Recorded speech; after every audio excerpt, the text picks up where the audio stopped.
now invite Mr. Burton to make an opening statement of up to 5 minutes.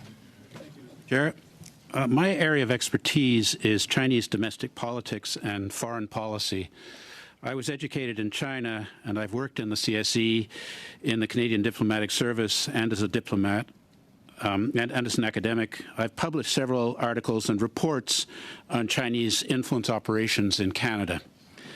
I'll focus my remarks on Part 4 of Bill C-70, the Foreign Influence Transparency and Accountability Act part, because that impinges on the activities of agents of the Chinese Ministry of State Security, targeting politicians, civil servants, and others involved with shaping Canada's relations with the People's Republic of China regime.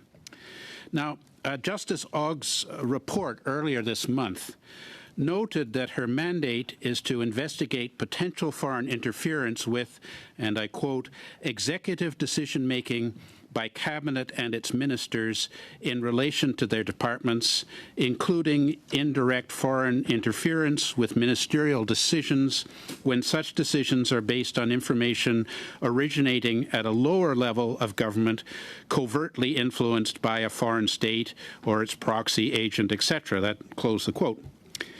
I'm not sure why Justice Ogg's mandate is limited to a lower level of government covertly influenced by a foreign state. In the previous meeting of this committee, Mr. Jennis raised the possibility of a future Attorney General of Canada being in conflict of interest because he or she has benefited from foreign interference in his or her riding.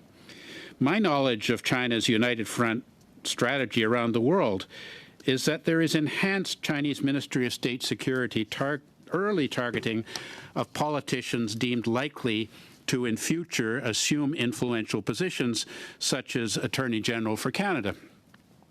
Now, we know from a leaked December 2021 CSIS report how China's Ministry of State Security uses a 3-color-coded political interference tactics to gain influence over Canadian government officials here in Canada and those traveling to China.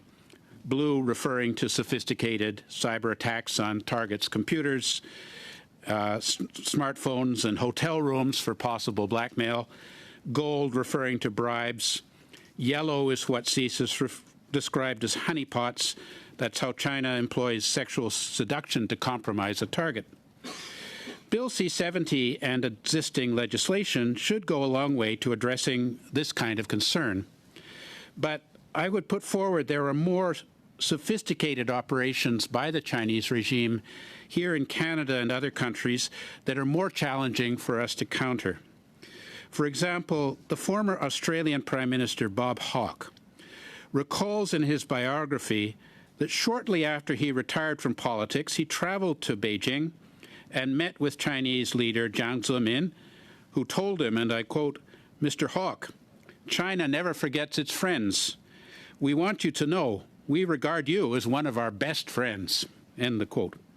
In the years that followed, Mr. Hawke took on several directorships and consultancy positions relating to China, which enabled him to achieve considerable financial success.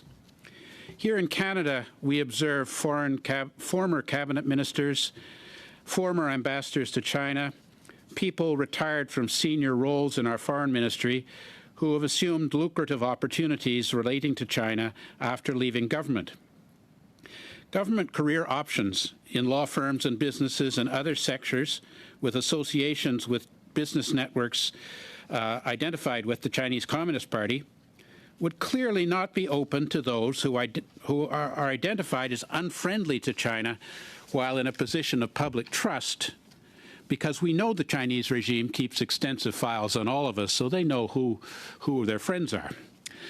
So a concern is whether Canadian officials, because of the very subtle Chinese influence process of implied future benefits after retirement for Canadian policymakers, which Bill C-70 cannot track, would perhaps not act on intelligence assessments they receive that would call for Canadian government action that go against Chinese interests in Canada immediately, but leave those perhaps for others to respond to for fear of being identified with actions the Chinese embassy would not feel well disposed towards.